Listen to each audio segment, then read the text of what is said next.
If we're lucky, we can have my truck up and running here again before the day is over. And even though this sucks with the head gasket, I was thinking it could be so much worse when we lost that compression of 2 cylinders. I was thinking that we had to pull the engine, and if we had to do that, we had to figure out what we were gonna put in it and so on. So all in all, this head gasket is a very nice problem to have, if you can say it like that.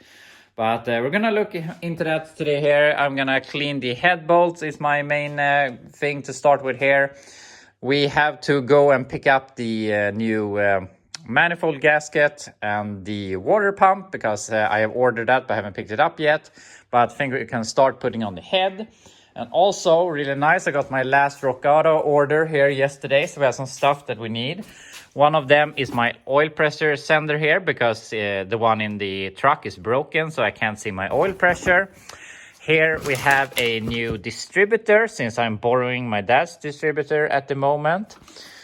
And I think this is a new coil, because I needed a coil either way for the Suburban. So I thought might as well buy a new for my truck, since I have these weird issues and I'm just throwing parts at it at the moment to try and find the problem. We got some new spark plug wires, and I bought some other stuff. I bought a lot of bulbs, since I used a lot of them when we worked on the Chevelle. And there's also some stuff for the Chevelle here. We have these to adjust the headlights and so on. And also we have this turn signal switch and some other goodies. So we have everything to fix the truck, and we have everything to fix the Chevelle. So that's great. So yeah, I'm gonna go ahead, clean the head bolts, see if we can mount up the head here. Then we're gonna go ahead and pick up the manifold gaskets and the water pump. I went ahead and I cleaned the head bolts. We're gonna brake clean them after this also.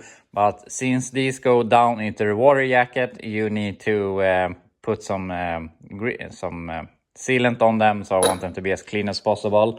And I forgot to tell you that I have decided how I'm gonna do this, and I am only gonna change the driver's side head gasket, and I'm just gonna slap it together. I'm not gonna leave them to be surfaced or changing the other gasket. I mean, of course, it would be great to change the other gasket to know that it's good. It would be great to resurface the head to ensure that you get a good seal, but I really think that this is going to work with the head how it is and so on.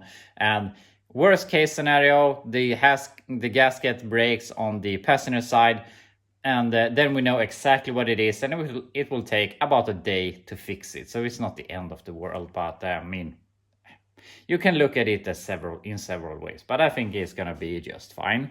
So we're gonna go ahead and pick up gaskets here in a little while, but I have gone ahead and I changed the oil pressure sending unit, so that we hopefully can see our oil pressure from now on.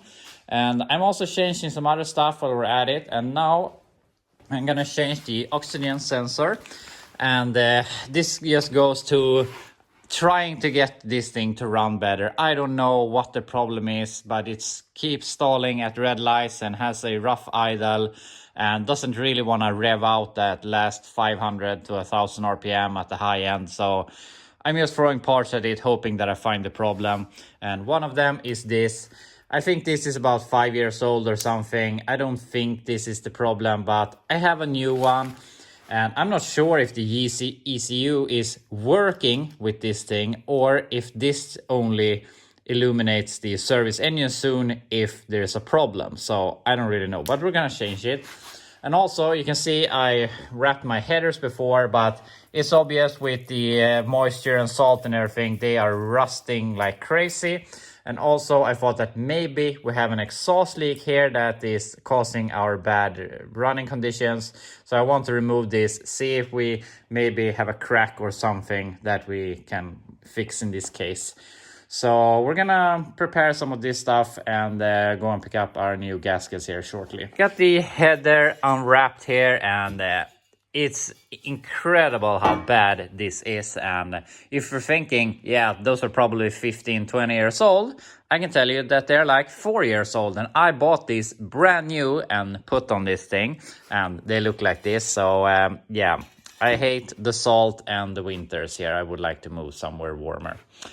But yeah, we just have to manage, I guess. But I'm gonna clean these a little bit more and spray them with some hot paint, and hopefully we have extended the life of these some years at least.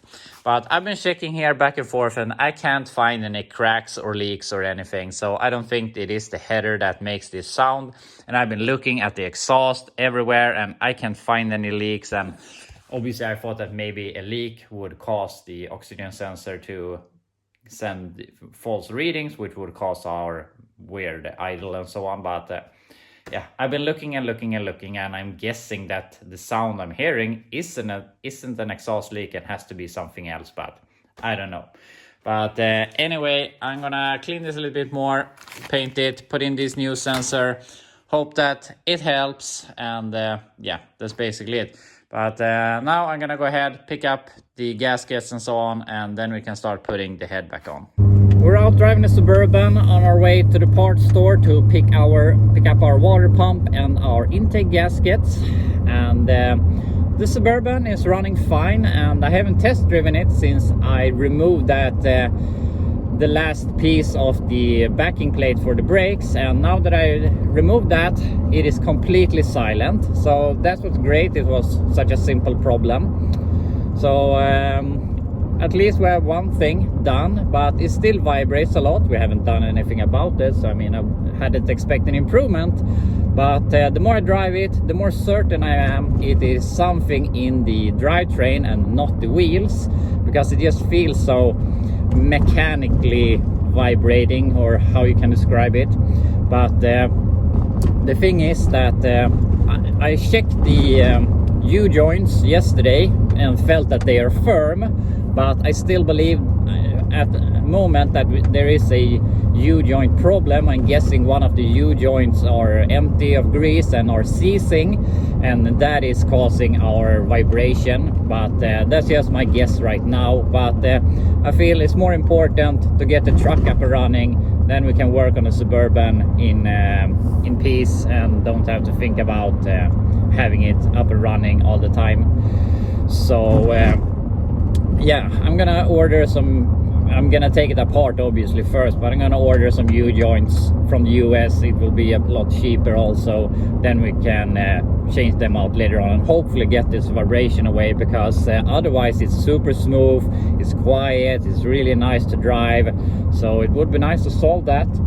But also I feel I have some problems with the heater, because I'm not really getting any hot air. When we fixed the vacuum, all of the flaps in here started to work, so we are getting the air where we want it, but we're not getting hot air. So I don't know if there's some valve or something that's sticking, but one problem at a time.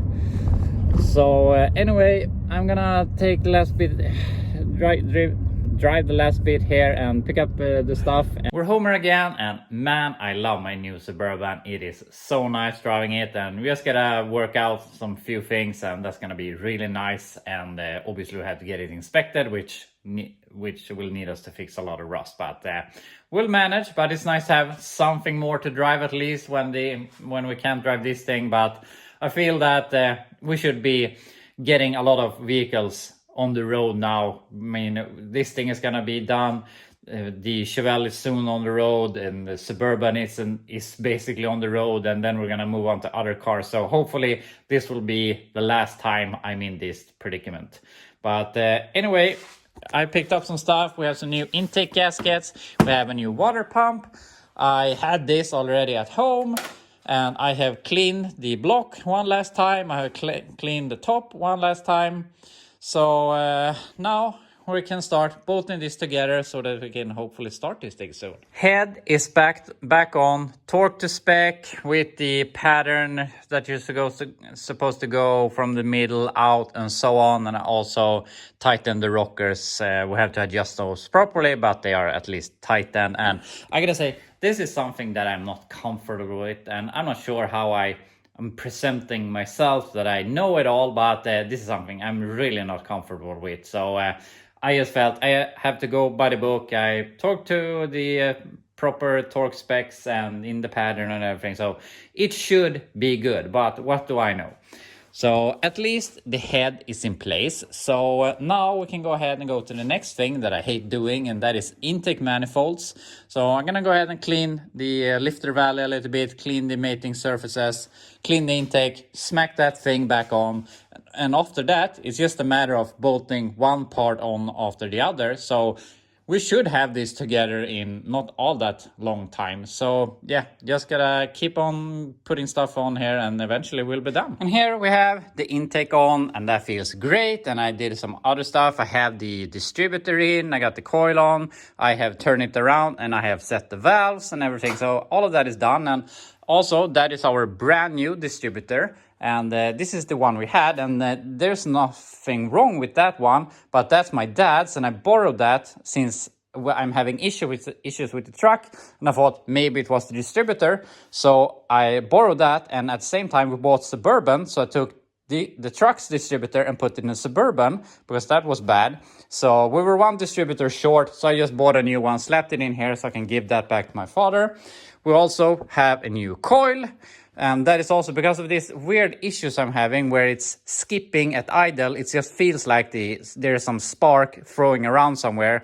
I'm just changing everything in the ignition system to eliminate problems. And maybe it's a bit unnecessary to buy a new coil, but it was like 30-40 bucks for a GM original one. And now we know that it should be good. And I mean, the other one was the original one, and it has obviously gone very far. It is 36 years old, so I think it's time to update. So yeah, we're on a good way here of getting this back together. So we're just gonna keep slapping parts on it, and we'll be done here in not all that long. And there we have everything back together, and this thing is ready to start. And the only thing left is the air cleaner, but that's no biggie. So I just felt that we're just putting on parts that we were removing yesterday. This is not that exciting, and obviously I want to get this done so we can do something that I feel is more productive. So I just went ahead, put it together, and if everything's correct and so on, it should just fire off and run good. And with that good, obviously we don't know if we have solved the other issue that we have, that is jumping or kind of missing on idle, and also it doesn't really rev out perfectly. So now we have a new distributor, new coil, new spark plug wires, new spark plugs, and obviously all of these I have changed did work, but I'm not sure that there was something wrong there. So I just wanted to change them. So if we still have a problem, we know that it is not in the ignition system. It is either in the ECU or it's fuel related. So I'm just trying to get as much problems out of the way as possible. So I'm gonna rig up the camera and see if it starts. So I tried starting it here, and something is very wrong. Sort of wanna shoot through the TBI. It doesn't want to stay running. It is just backfiring and missing, and I don't really understand what the hell I've done. But I mean, it feels very ignition related, so I don't know, but maybe try putting the other distributor in. I have checked the firing order, there's no problem there. I don't really know. I'm a bit lost actually. So I have to think about this for a little while.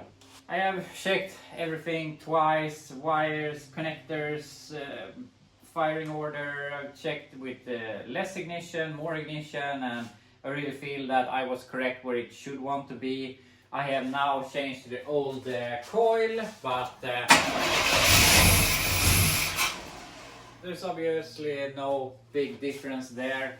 And I mean, we drove it in here on 6 cylinders and it was running as good as it could, I guess.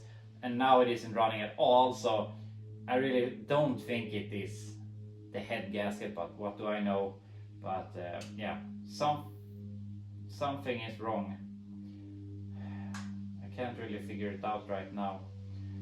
So my idea right now is that we should change the distributor or maybe it is the rockers that is way out of whack, but I don't think they should be, but maybe. So we have to do some troubleshooting here. I removed the valve cover to check if anything was too tight adjusted, but it's rather the opposite. I could probably tighten these a little bit more, so I don't think there is a valve sticking open. So yeah, my only idea right now is the distributor that is brand new. I found the problem, and it's amazing that such a small thing can make such a big problem. But if we go back here and look, this is our MAF sensor, manifold air pressure sensor, whatever. And it goes obviously back to here, and I didn't get this one fully seated, so it had went off. And obviously we both had a vacuum leak and we didn't get any signal to this thing. So now that we have this thing on,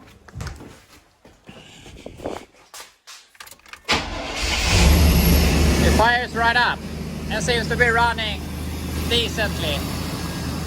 So I will have to drive it a bit to evaluate how it runs, but it runs on all 8 at least. So I'm gonna go ahead and put back the stuff that I removed to remove the valve cover, and put on the air cleaner and drive out of here to fill up the top of the water and so on. We have it outside here. It's been idling for a while. I fill it up with topped it off with water, and as you can hear, we still have this sort of skipping, missing on idle. And yeah, I don't know what this is. Yeah, it almost died there. So we have changed basically everything under the hood here, and the only thing that can come to mind that I haven't changed is the TPS, the throttle position sensor. I don't really know why it would cost this, but we're running out of stuff to change on this thing. But at least it works, and I can probably drive it. So I'm gonna pack up some stuff and then we can take this for a test drive. We're out driving here, and when I drove it in my neighborhood and I was on the throttle and I left off, it almost stalled, and then it was running a bit bad when I was doing a light acceleration, which it has not done before, which is weird. So I don't know what to do. I mean, I put in an engine that I know is good, that we obviously broke with overheating it, but it should be good now again. And I have poured so much parts onto this thing to make it run good, and I never managed to get it to run perfectly. So putting on a carb and an HEI doesn't feel all that distant right now, but I guess we have to keep struggle for a while. But